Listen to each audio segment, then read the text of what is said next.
नमस्कार शेतकरी मित्रांनो, हे सोयाबीनचा प्लॉट आहे. माझ्या स्वतःचं शेत आहे. मी Ram Pawar Green Planet Bio Product याच्यावरती हे केलेलं आहे. आज सोयाबीन पेरून 23 दिवस झालेला आहे. एकही फवारी झालेली नाही आहे. याला ग्रीन प्लॅनेटची पॉवर प्लांट ST बीज प्रक्रिया केलेला आहे आणि खत प्रो ऑर्गॅनिक DAP वापरलेला आहे आणि दुसरं काहीही केले नाही आहे. बघू शकताय आपण कुठलं ना कुठलं खत आणि औषध वापरणार आहे.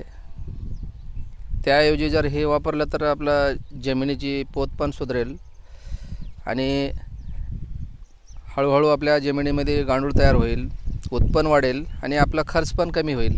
बघू शकता हे आज फक्त आणि फक्त 23 दिवस झालेला आहे. तर हे पुरा पट्टी आहे.